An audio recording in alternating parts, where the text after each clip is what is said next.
ప్రభునందు ప్రియులారా, ఆరాధనలో కూడా మనం జ్ఞాపకం చేసుకున్నాం. ఆయన మన నైవేద్యములను జ్ఞాపకం చేసుకునేవాడని, ఆయన మన దహన బలులను అంగీకరించువాడని జ్ఞాపకం చేసుకున్నాం. ఆయన జ్ఞాపకం ఉంచుకునేవాడైతే మనమును జ్ఞాపకం ఉంచుకోవాల్సినవి చాలా ఉన్నాయి. దైవ గ్రంథంలో మరిచిపోవాల్సినవి మర్చిపోవాలి, జ్ఞాపకం ఉంచుకోవాల్సినవి జ్ఞాపకం ఉంచుకోవాలి. ఇది మన నైజం కావాలి. కానీ రివర్స్ చాలాసార్లు మన జీవితాల్లో ఏవి అనవసరమో వాటిని గుర్తుపెట్టుకుంటా, ఏవి అవసరమో వాటిని మర్చిపోతాం. ఇలా ఉండకూడదు. ఇలా ఉంటే పూర్వకాలంలో అంటుంటారు, ఏదైనా ఒక మాట ఎక్కువ మాట్లాడితే ఏరా కాళ్ళ మీద నడుస్తున్నావా లేకపోతే తలతో నడుస్తున్నావా అని అంటారు. తలకాయతో నడుస్తున్నావా ఏమన్నా అని అంటారు. అంటే తలకిందులుగా నడుస్తున్నావా అని అంటారు. అలా ఉండకూడదు. మన జీవితాల్లో మరవాల్సినవి మరవాలి, జ్ఞాపకం ఉంచుకోవాల్సినవి ఖచ్చితంగా జ్ఞాపకం ఉంచుకోవాలి. అప్పుడే ప్రయోజనకరమైన పాత్రగా మన జీవితాల్లో ఉంటాం అనేది గుర్తుపెట్టుకోవాలి. కాబట్టి ఈ దినం ఒక 3 జ్ఞాపకాలు మన దైవ గ్రంథంలో నుంచి మనము ఆ పాఠాలు నేర్చుకున్నాం. జ్ఞాపకం ఉంచుకోవలసినవి ఒక 3 అలాగూ జ్ఞాపకం చేసుకున్నాం. చూడండి, ఇప్పుడు చదవబడిన లేఖనాలలో నుంచే ఒక సంగతిని ఆలోచన చేద్దాం. చివరి భాగంలో ఒక మాట చదువుకున్నాం. ఏంటంటే అది లోతు భార్యను జ్ఞాపకము చేసుకొనుడి. జ్ఞాపకం చేసుకోండి. ఎందుకో ఈ దినం మరోసారి ఈమెను మన ముందు ఉంచాడు ప్రభు. ఎవరామె? లోతు భార్య. కొంతమంది స్త్రీలకు దైవ గ్రంథంలో పేర్లీలా ఏమిచ్చారు? పలానా వారి భార్య, పలానా వారి కుమార్తె అని ఇచ్చారు. అలాగే ఈమెను గురించి కూడా ఏం రాయబడింది? లోతు భార్య. కేర్ ఆఫ్ అడ్రస్ లోతు. కేర్ ఆఫ్ అడ్రస్ ఏంటిది? లోతు, వైఫ్ ఆఫ్. చాలామంది జీవితాలకు ఆ ఆఫ్ అనేది ఉండదు. నేనే ఫుల్ అనుకుంటారు. కాదు, ఆఫ్. చాలా జాగ్రత్తగా ఈ మాటలు వింటుండగా లోతు భార్యను జ్ఞాపకం చేసుకోండి. లోతు భార్యను జ్ఞాపకం చేసుకోండి అంటున్నాడంటేనే మన హృదయాలలో ఒక హెచ్చరిక, ఒక భయం, ఒక కమాండ్ దేవుడు విడుదల చేస్తూ ఉన్నాడు. లోతు నాకు చెప్పాడు. ఈ కథ అంతా మనకు తెలుసు. ఆది కాండంలో ఈ మాటలు చదువుకుంటా. నేను ఈ దేశమును, ఈ ప్రాంతమును, సొదొమ గొమొర్రా ప్రాంతమును నేను నాశనం చేయబోతున్నాను, లే నువ్వు వెళ్ళిపో అని లోతుకు చెబితే, లోతు తన కుమార్తెలతో, తన భార్యతో, తన ఇంటి వారితో మాట్లాడినప్పుడు తన కుమార్తెలకు మరి ప్రదానం చేయబడినటువంటి అల్లుళ్ళు ఏలన చేశారు. వారి దృష్టికి ఏలనగా ఉన్నాడు. నీతిమంతుడైన లోతు తప్ప అని మాట రాసినప్పుడు లోతు మాత్రమే అక్కడ నీతిమంతునిగా కనబడుతున్నాడు. ఈవెన్ తన ఇంట్లో ఉన్నటువంటి వారు కూడా లోకములో కలిసిపోయారు. లోతుతో లేరు, వారు లోకముతో లోతుగా వెళ్ళారు.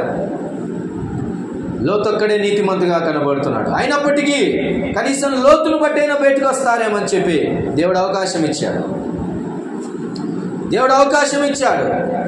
అలాగైతే ఆక్రమంలో బయటికి వస్తూ ఉన్నప్పుడు అల్లుళ్ళు అక్కడే ఆగిపోయారు. లోతు భార్య లోతుకు ఇచ్చిన ఆ కమాండ్మెంట్, నువ్వు వెనక్కి చూడవద్దు అని ఆ కుటుంబంతో చెప్పిన ఆజ్ఞ మితిమీరి లోతు భార్య వెనక్కి చూసింది. ఉప్పు స్తంభమై నిలిచిపోయింది. ట్రావెలింగ్లో లేదా జర్నీలో మధ్యలోనే ఆగిపోయింది. ఉప్పు స్తంభమై నిలిచిపోయింది. ఇకపోతే కుమార్తెలు లోతుతో పాటు బయటకు వచ్చారు. బాడీ బయటకు వచ్చింది కానీ మైండ్ అక్కడే ఉంది. వాళ్ళు అవే లక్షణాలు, అవే అలవాట్లు, అవే ధర్మాలు, అవినీతి, ధర్మ విరోధ కార్యాలు అలాగ ఉంచుకొని బయటకు వచ్చారు. అలాంటి ఆలోచనలు పెట్టుకొని బయటకు వచ్చిన, శారీరకంగా బ్రతికినా చచ్చిన స్థితిలోనే ఉన్నారు. వారు ఫలించిన చేదు ఫలాలే ఫలించారు. వారి సంతతి అంత ఎన్నిక లేనిదై దేవుని ఎదుట ఉమ్మివేయబడినటువంటి జనాంగంగా ఉంది. ఎల్లప్పుడూ శత్రులుగా మిగిలిపోయారు దేవుని ఎదుట. అయితే లోతును మాత్రం దేవుడు నీతిమంతుడిగా నిలబెట్టాడు. ఈ క్రమంలో లోతు భార్యను జ్ఞాపకం చేసుకోండి అని అంటున్నాడంటే, లోతు భార్య అని పేరు పెట్టినాడంటే, ఆమెను పేరు పెట్టి పిలిచలేదు కానీ లోతు భార్యను జ్ఞాపకం చేసుకుని అంటే, మొదట ఆమె తన భర్త అడుగు జాడలలో నడిచినది కాదేమో. అందుకనే ఒక అడుగు వెనక్కి వేసింది, ఒకసారి వెనక్కి తిరిగింది, ఇక మరలా ఇటువైపు తిరగకుండానే ఏమైపోయింది? ఉప్పు స్తంభం అయిపోయింది. ప్రభునందు ప్రియులారా, ముఖ్యంగా సహోదరులు అనబడినటువంటి వారు తమ భర్తలకు లోబడి ఉండాలనేది దేవుని వాక్యము స్పష్టంగా తెలియచేస్తూ ఉంది. కీర్తనల గ్రంథంలో మనము జ్ఞాపకం చేసుకున్నట్లయితే ఒక మాట కనబడుతుంది. చూడండి, కీర్తనల గ్రంథంలో 128వ కీర్తన మనందరికీ తెలిసిన కీర్తననే.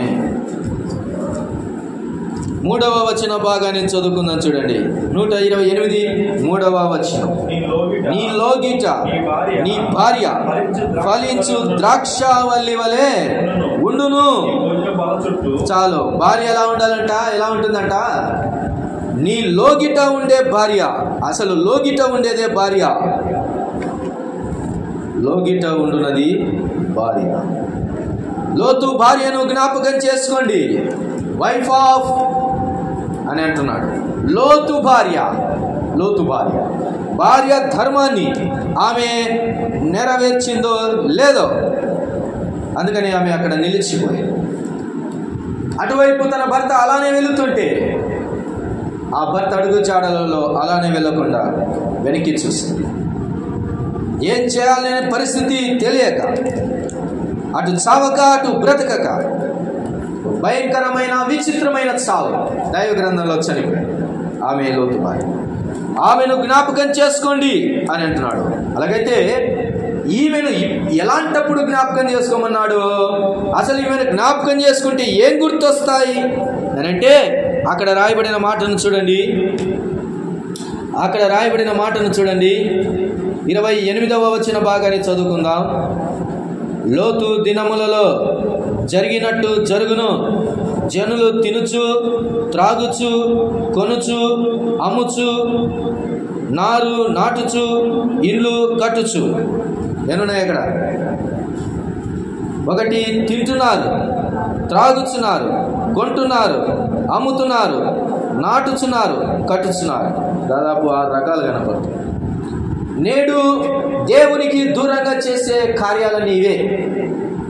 దేవునికి దూరంగా చేసే కార్యాలన్నీ ఇవే. తినుచు త్రాగుచు, మనకు దేవునికి దూరంగా చేసేటి, దేవుని దగ్గరికి రావటానికి ఆలస్యం చేసేటివి ఇవే కారణాలు కావచ్చు.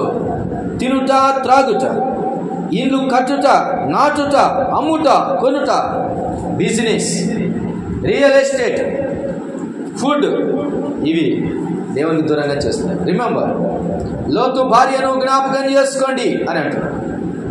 ఆమె ఒకవేళ ఆనాడు పుష్కలంగా వీటి మీద కాన్సన్ట్రేట్ చేసినటువంటి సొదొమ గొమొర్రాల స్థితి, అయ్యో అమ్మకాలు ఏమాయనో, అయ్యో కొనుటలు ఏమాయనో, అలో త్రాగుట తినుట ఏమాయనో అని చూసిందేమో ఒకవేళ. ప్రభునందు ప్రియమైన దేవుని వాళ్ళారా, ఈ మాటలు వింటున్న ఎవరైనా కానీ బయట లోకములో కనబడుచున్నదంతా తినుట, లోకంలో కనబడుచున్నదంతా త్రాగుట, వాటి వైపు చూడకూడదు. చాలా జాగ్రత్తగా ఉండాలి. ఈ రోజుల్లో మద్యము సేవించడం, త్రాగటం, భయంకరంగా జీవించడం. ఒకప్పుడు తాగేవానికి ఏం పేరు పెట్టేవారు? తాగుబోతు వాడు అని పిలిచేవాడు. తాగుబోతు అని అంటే ఒకప్పుడు ఒక జంటు మాత్రమే కనపడేవాడు. వాడికి ఆ పేరు ఫిక్స్డ్. తాగుబోతు అంటే వాడని గుర్తొస్తాడు. కానీ ఈ రోజుల్లో దానిని మించి తాగటంలో స్త్రీ పురుష భేదము లేకుండా, వయో పరిమితి భేదము లేకుండా, డిజిగ్నేషన్ భేదము లేకుండా, నేను పని చేయుచున్నవాడను, నేను బానిస, నేను యజమాని అనే తేడా లేకుండా త్రాగుటలో నిమగ్నమైంది లోకం, నిమగ్నమైంది. కల్లారా చూస్తున్న సంగతులు భయానకమైన పరిస్థితులు. జాగ్రత్త. యవనస్తులైనటువంటి దేవుని పిల్లలారా, విపరీతమైనవి తినకూడదు కూడా. భయంకరమైనవి, ఆరోగ్యాన్ని పాడు చేసేటివి తినకూడదు. జాగ్రత్తగా ఉండాలి.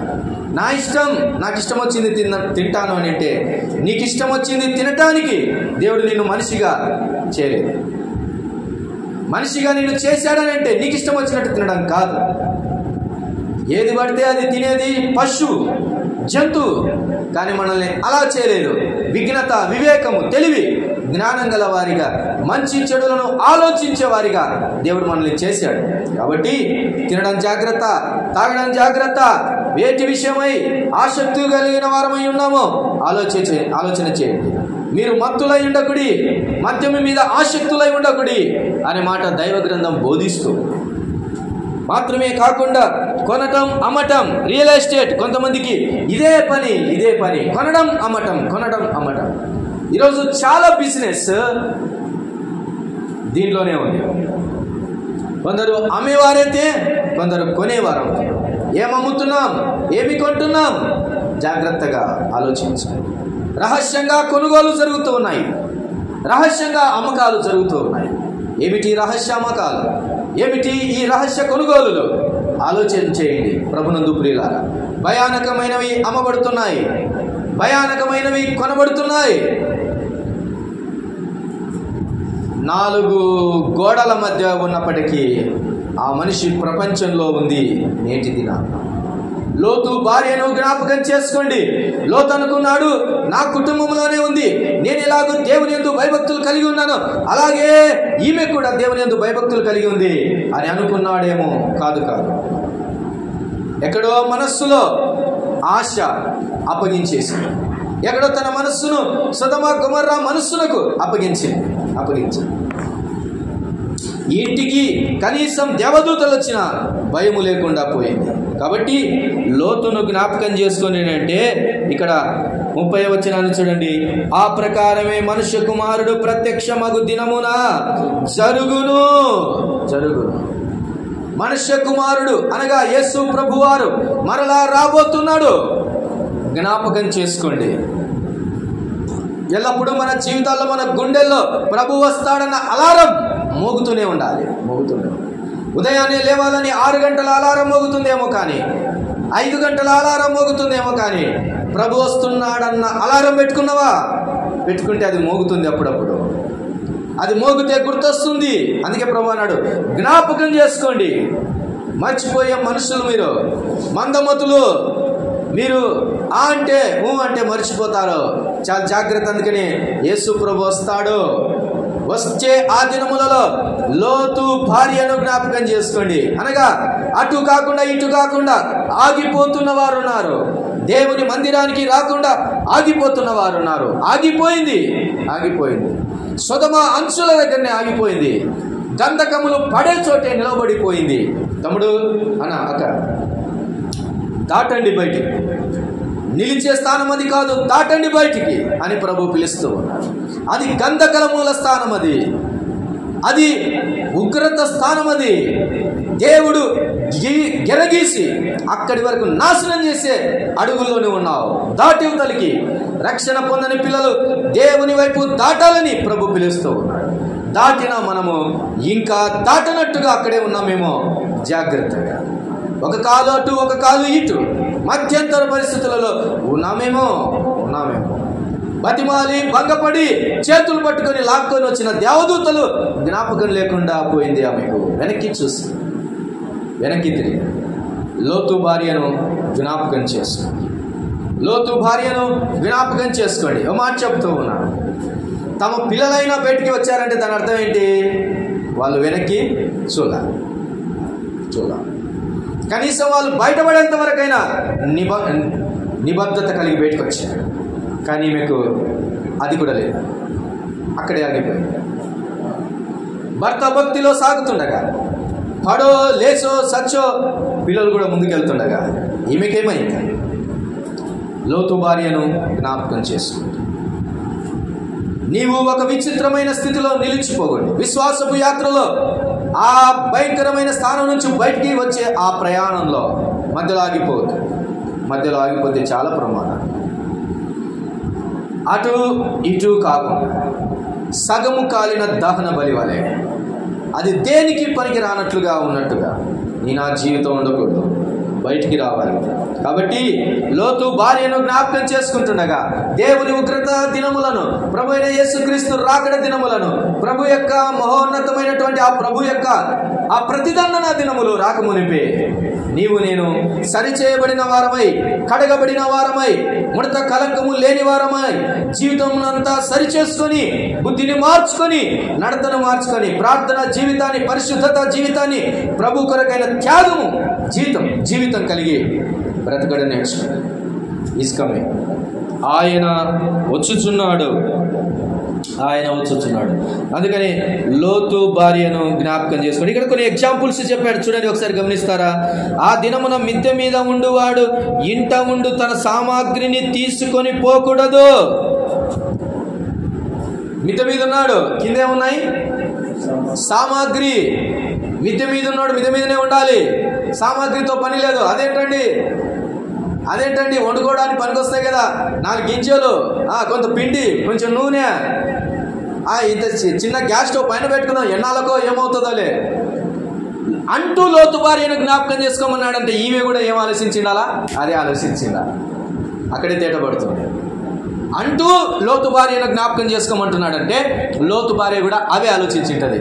ఈమె ఎన్ని సామాన్లు కొనిందో, మరి ఎంత సామాగ్రి కొనిందో, పాత వేసి కొత్తవి కొనిందేమో, అప్పుడప్పుడే షాపింగ్ చేసి తెచ్చుకున్న బట్టలు ఉన్నాయేమో, ఉంటాయి.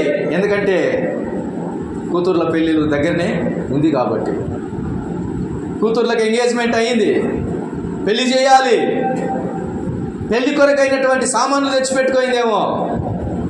అందుకని అలా వెనుతిరగకండి. దేని కొరకైనా సరే, జీవన విధానంలో అవసరము అనుకున్న వాటి కొరకైనా, నీ భక్తి జీవితము చెడిపోతుంది అనుకుంటే నువ్వు వెనక్కి తిరగొద్దు, వదిలేయి. చాలామంది క్రైస్తవ జీవితంలో ఆస్తుల కాడ గొడవలు, తల్లిదండ్రుల దగ్గర గొడవలు, అత్తమామల దగ్గర గొడవలు, ఆడపిల్లలతో గొడవలు. వదిలేయి. పోనీ పరలోకంలో మన కొరకు స్థలాలు ఉన్నాయి, మన కొరకు ఆస్తులు ఉన్నాయి, పోనీ. దాని కొరకు విశ్వాస జీవితాన్ని కోల్పోవడం ఎందుకు? నీ నోరు పారేసుకొని మరణం చేసుకోవడం దేనికి? నీ ఆలోచనలు చెడగొట్టడం దేనికి? వదిలేయి. నిన్ను పాడు చేసేది నీ కన్ను అయినా పీకేయి అన్నాడు, నిన్ను పాడు చేసేది నీ చేయి అయినా నరికేయి అన్నాడు. అలాంటిది ఆస్తి ఎంత? చాలామంది జీవితాల్లో వాటి విషయమై చెడిపోతున్నటువంటి వారు ఉన్నారు. ఇంతకు మీరు క్రైస్తవులేనా అన్న ప్రశ్న ఏర్పడుతూ ఉంది చాలామంది జీవితాలు. నిన్న రాత్రి మరలా నేను మా వదినకు మరలా సువార్త చెబుతున్నప్పుడు ఇలాంటి విషయాలు జ్ఞాపకం వచ్చాయి. అవునులేండి, నమ్మడం చాలా కష్టం ఈ రోజుల్లో, అన్యులు నమ్మడం. ఎందుకంటే క్రైస్తవులు బాలేరు, నమ్మడానికి ఆధారం దొరకట్లేదు. యేసు ప్రభు తెలియదంటే యేసు ప్రభు ఎప్పుడో తెలిసిపోయింది ప్రపంచానికి ఎప్పుడో తెలిసిపోయింది. నేను చెప్పడం కాదు. ఏదైనా ప్రదర్శించాలంటే నేను ఆ జీవితాన్ని వారి ఎదుట ప్రదర్శించాలి. కాబట్టి ప్రియమైన దేవుని వారలారా, కిందికి దిగొద్దండి. సామాగ్రి కొరకు సామాగ్రి నిన్ను ముంచివేస్తుంది. అలాగే పొలములో ఉండేవాడు తిరిగి రాకూడదు. 2 ఆశలు దేని వైపు అండి చెప్పండి? ఒకటి, ఇంటి పైన ఉన్నవాడికి ఏం ఆశ? ఇంటి కింద ఉన్న సామాగ్రి ఆశ. పొలంలో ఉన్నవానికి ఏం ఆశ? మరలా ఇంటి మీదనే ఆశ. అసలు విషయం ఇల్లే. చెడిపోయిన ఇల్లు, బాగలేని ఇల్లు, ఆశలతో నింపబడిన ఇల్లు, ఆశల సామాగ్రి ఇంటి నిండా కనబడుతుంది. భయంకరమైనటువంటి వ్యసనాల సామాగ్రి ఇంట్లో దాక్కున్నాయి. ఇంట్లో మంచాల కింద, ఇంట్లో గుళ్ళల్లో, ఇంట్లో దాపున, ఇంట్లో ఉండకూడని ప్లేస్లో ఉన్నాయేమో. అందుకని పైన ఉన్నవాడికి సామాగ్రి ఆశ ఉందేమని కిందికి దిగొద్దు అంటున్నాడు. పొలంలో ఉన్నవాడికి మరలా ఇంటికి రావద్దు అంటున్నాడు. అలాగే లోతు భార్యను జ్ఞాపకం చేసుకోండి. ఆమె ఇంటి వైపు చూస్తుంది.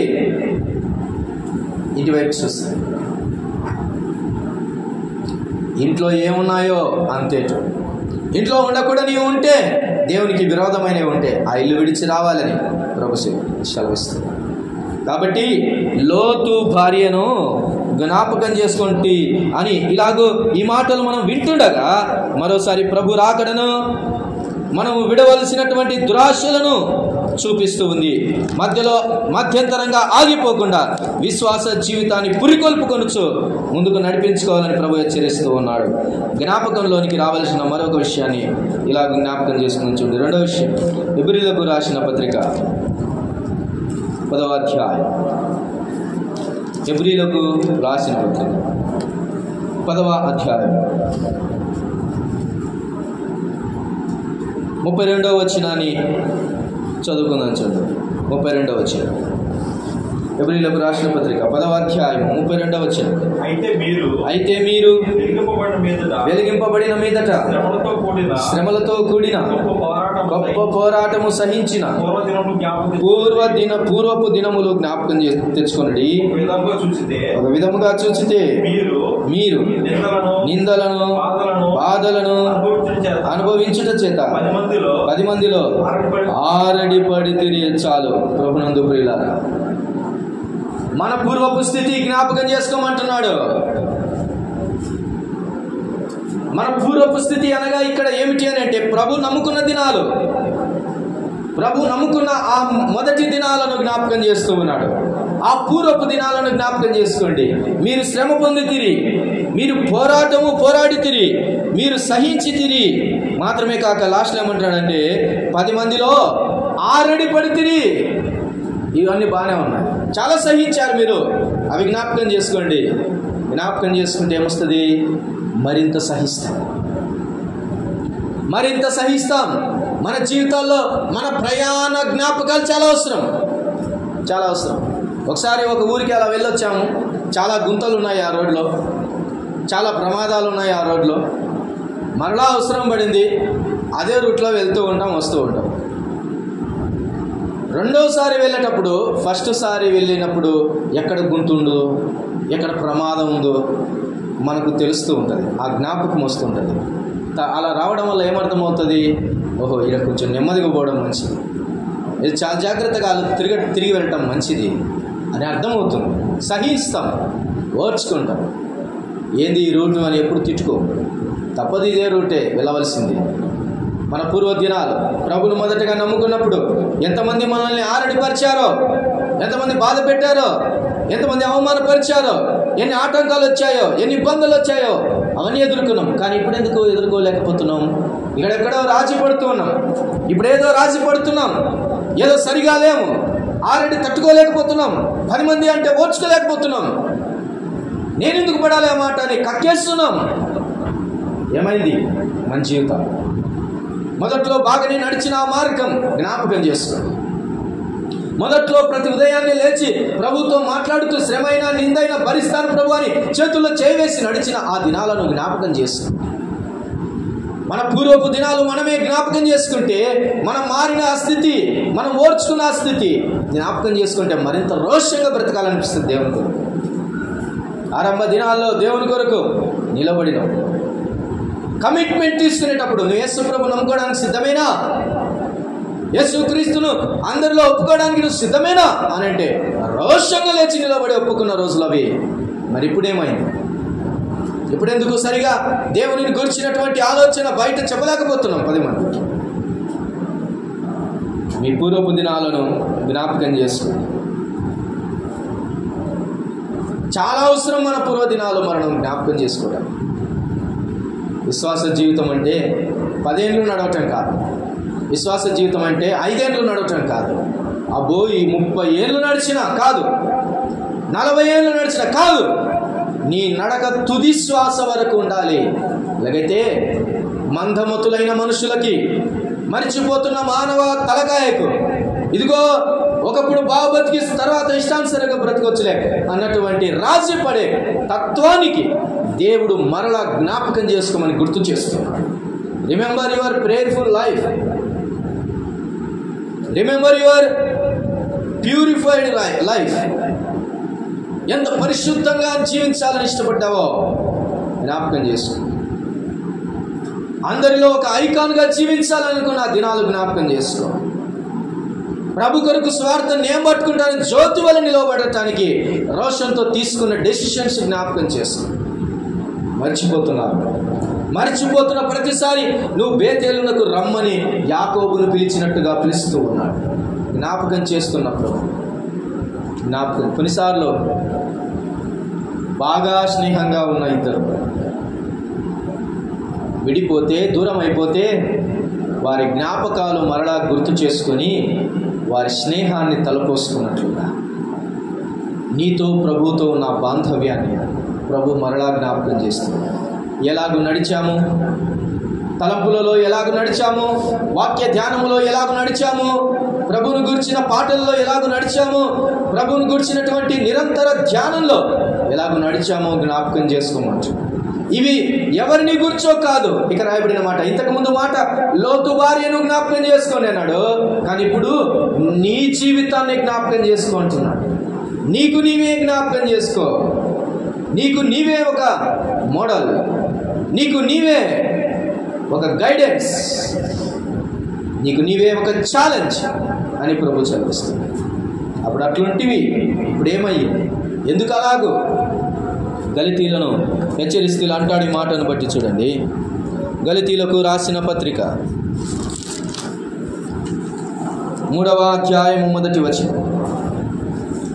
గలితీలకు రాసిన పత్రిక 3వ అధ్యాయము 1వ వచనం. ఓ అవివేకులైన గలితీలారా, మిమ్మును ఎవడు భ్రమ పెట్టెను? సిలువ వేయబడిన వాడైనట్టుగా యేసుక్రీస్తు మీ కన్నుల ఎదుట ప్రదర్శింపబడిన గదా. ఇది మాత్రమే ధర్మశాస్త్ర సంబంధ క్రియల వలన ఆత్మ పొందితిరా, లేక విశ్వాసముతో వినుట వలన పొందితిరా? మీరెంత అవివేకులైతిరా. మొదట ఆత్మానుసారంగా ఆరంభించి ఇప్పుడు శరీరానుసారంగా పరిపూర్ణులగుదురా? వ్యర్థముగానే ఇన్ని కష్టములు అనుభవించితిరా, అది నీచముగా వ్యర్థమగునా. చాలు. ముందు ప్రియులారా జ్ఞాపకం చేస్తున్నాడు అవివేకులైన గలితీలకు. వివేకము లేదా? ఎన్ని కష్టాలు అనుభవించి వచ్చారు మీరు. సిలువ వేయబడినట్టుగా యేసుక్రీస్తు మీ కన్నుల ఎదుట ఇప్పుడే సిలువ వేయబడుతున్నాడేమో అన్నట్టుగా ప్రదర్శించానే. ఆ జ్ఞాపకాలను గుర్తు చేసుకోండి. ఎందుకు ఇంత అవివేకులైతే? ఇప్పుడు ఒకప్పుడు ఆత్మానుసారంగా ఆరంభించి ఇప్పుడు ఎందుకు శరీరానుసారంగా ముగిస్తున్నారు జీవితాన్ని? ఎవడు భ్రమ పెట్టాను మిమ్మల్ని? ఎవడు కలవర పెట్టాను మిమ్మల్ని? ఎవరు కన్ఫ్యూజ్ చేశారు మిమ్మల్ని? లోకంలో బ్రతకాల్సింది ఆత్మానుసారంగా ఏమి లేకపోయినా జీవించవచ్చు అనే డెసిషన్లో నుంచి అన్నీ ఉంటేనే బ్రతుకు, లేకపోతే లేదనేటువంటి భ్రమలోనికి మిమ్మల్ని ఎవడు భ్రమ పెట్టి నడిపించింది? ఎందుకని కష్టాలు పడ్డారు? ఎందుకని శ్రమలు పడ్డారు? ఆత్మానుసారమైన జీవితం కోసం కాదా? మరి ఇప్పుడు ఎందుకు డైవర్ట్ అయిపోతున్నారు? మీకు మీరే జ్ఞాపకం చేసుకోండి. ముందు నడిచిన ఆ దినములను జ్ఞాపకం చేసుకోండి. ఎబ్రీ పత్రికలో ఎందుకు మీరు అనుభవించిన ఆ విధానము, మీరు ఆరడిపడిన ఆ స్థితి, అయ్యో ఆ నిందలు, ఆ బాధలు ఒక్కసారి జ్ఞాపకం చేసుకోండి. నీ పూర్వపు దినాలు జ్ఞాపకం చేసుకోండి. రెండవ మాటగా ప్రభు సెలవిస్తూ ఉన్నారు. చాలా మంది తమ జీవితాల్లో పూర్వపు దినాలు జ్ఞాపకం చేసుకుంటే బాగానే ఉంటుంది. ఎందుకంటే సొలొమోను ఆరంభ దినాల్లో ఎలాగో బ్రతికాడు, తర్వాత ఎలాగైపోయాడు. సంసోను ఆరంభ దినాల్లో ఎలాగున్నాడు, తర్వాత ఏమైపోయాడు. అలాగే చాలా మంది దైవ గ్రంథంలో మొదట బాగుండి తర్వాత చెడిన వారు ఉన్నారు. అలాంటి వారికి దేవుని వాక్కు హెచ్చరిక ఏమిటంటే, మీ మొదటి దినాలు జ్ఞాపకం చేసుకోండి, కనీసం బ్రతికి ప్రభు ఎదుట నిలబడతాం. అలా జ్ఞాపకం చేసుకున్నాడే సంసోను, అలానే జ్ఞాపకం చేస్తున్నాడు సొలొమోను కూడా. చిట్ట చివరికి తుది శ్వాసలనైనా ప్రభు పాదాల దగ్గర ఊపిరి విడిచాడు. ప్రభునందు ప్రియులారా, ఈ మాటలు వింటుండగా నీ మొదటి ప్రార్థనా జీవితాన్ని, విశ్వాస జీవితాన్ని, పరిశుద్ధత జీవితాన్ని, సువార్త జీవితాన్ని, త్యాగ జీవితాన్ని జ్ఞాపకం చేసుకోమని ప్రభు పిలుస్తున్నాడు. మూడో మాటను జ్ఞాపకం చేసుకొని మనం ముగిద్దాం. చెప్పి తిమోతికి రాసిన 2వ పత్రిక 2వ అధ్యాయం. తిమోతికి రాసిన 2వ పత్రిక 2వ అధ్యాయం 8వ వచనాన్ని ఒకసారి చదువు. 2వ అధ్యాయము 8వ వచనం, తిమోతికి రాసిన 2వ పత్రిక. నా సువార్త ప్రకారం దావీదు సంతానంలో పుట్టి మృతులలో నుంచి లేచిన యేసుక్రీస్తును జ్ఞాపకము చేసుకొనుము. చాలు. ఎవరిని జ్ఞాపకం చేసుకోమంటున్నాడు? యేసు ప్రభు. మన జీవితాల్లో మనకు జ్ఞాపకం ఉండాల్సింది మొదటిది చెడిన వారిని జ్ఞాపకం చేసుకోండి అని చెప్పాడు. రెండవది నీవు మారిన జీవితాన్ని జ్ఞాపకం చేసుకోమని చెప్పాడు. మూడవది అన్నిటికీ కారణభూతుడైన యేసుక్రీస్తు, మృతులలో నుంచి లేచిన యేసుక్రీస్తును జ్ఞాపకం చేసుకోండి అంటున్నాడు. మన అనుక్షణం, ప్రతి క్షణం, ప్రతిదినం ఆయన కొరకు ఎదుర్చు. ప్రతి హృదయ స్పందన, ప్రతి హార్ట్ బీట్ ప్రభు జ్ఞాపకాలు. మన జీవితంలో, మన జ్ఞాపకాలలో ఉండాల్సింది మన ప్రభువే. మన జ్ఞాపకాల నిండా ఉండాల్సింది ప్రభువే. మన జ్ఞాపక ఆవరణలో ప్రభు మాటలే వినపడాలి. మన జ్ఞాపకాల కోటలో ప్రభువే రాజయ్య ఉండాలి. మన జ్ఞాపకమునకు అధిపతి, కారణం, మన జ్ఞాపకాల నిండా మన ప్రభువు ఉండాలి. మృతులలో నుంచి తిరిగి లేచిన ప్రభువు ఉండాలి. ఆరాధనలో ఎల్లప్పుడూ జ్ఞాపకం చేసుకుంటుంటాం.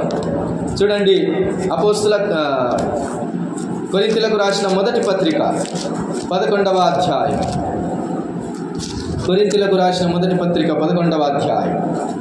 ఆయననే నోరారా చెబుతున్న ఈ మాటను 24వ వచనం, 11:24వ వచనం, దానిని విరిచి ఇది మీ కొరకైన నా శరీరం, నన్ను జ్ఞాపకం చేసుకొనుటకై దీన్ని చేయడని చెప్పాను. పునరుత్థానుడైన దేవుని ప్రభువును జ్ఞాపకం చేసుకోమని అక్కడ చెబితే ఇక్కడ అంటున్నాడు, మన ప్రభువే సెలవిస్తున్నాడు, ఇదిగో నన్ను జ్ఞాపకము చేసుకొనుటకై దీన్ని చేయడని చెప్పాను. ఇది నా శరీరం, నా శరీరాన్ని జ్ఞాపకం చేసుకోండి. మీ శరీరంలో బాధలు అనుభవిస్తారు, ఓర్చుకుంటారు. నా శరీరాన్ని జ్ఞాపకం చేసుకోండి. నలగొట్టబడిన నా శరీరాన్ని జ్ఞాపకం చేసుకోండి. మీరు కూడా అలాగూ మీరు బ్రతకగలరు.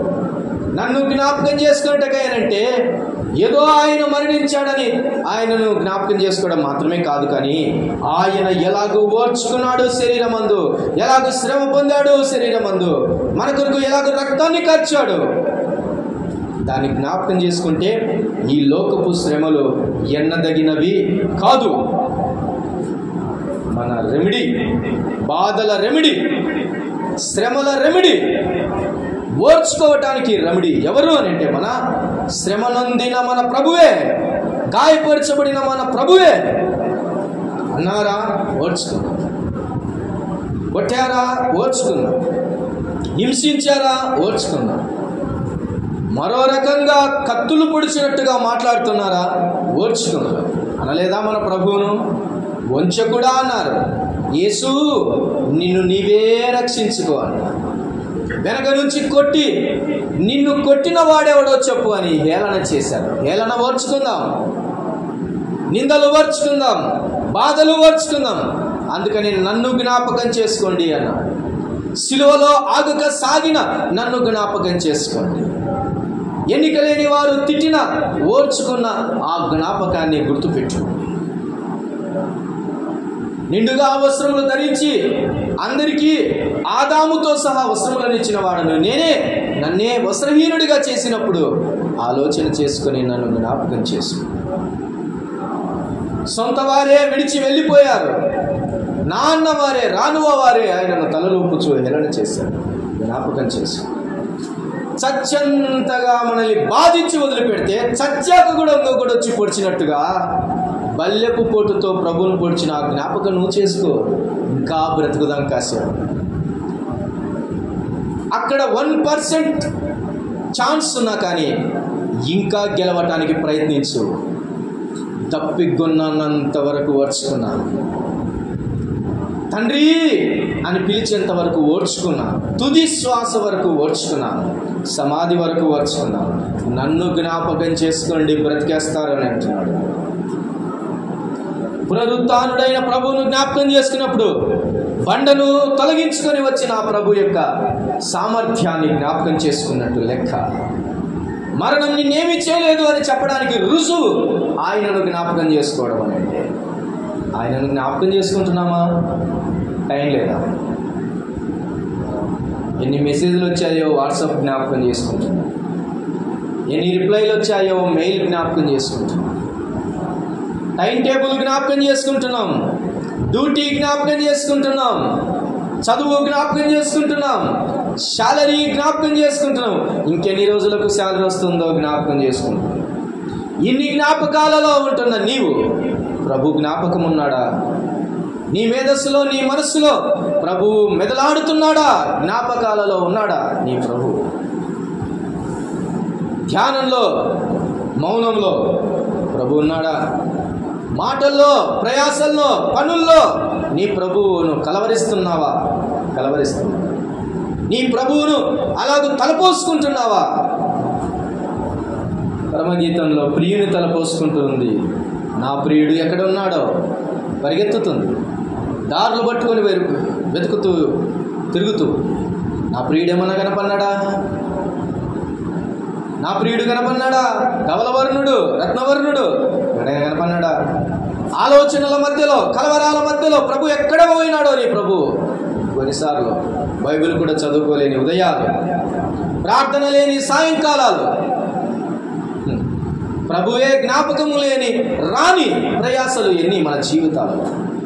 ఈరోజు నీతో నాతో ఒక ఛాలెంజ్ ప్రభు చేస్తున్నాడు. నేను జ్ఞాపకం ఉన్నానా?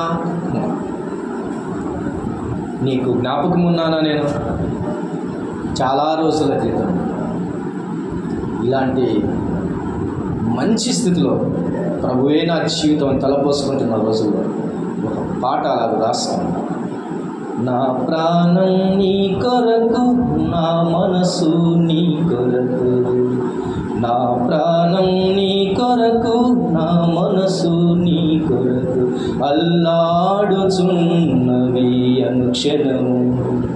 యేసు అల్లాడుచున్నవి అనుక్షణము. నా ప్రాణం నీ కొరకు, నా మనసు నీ కొరకు, నా ప్రాణం నీ కొరకు, నా మనసు నీ కొరకు అల్లాడుచున్నవి అనుక్షణము. యేసు అల్లాడుచున్నవి అనుక్షణము.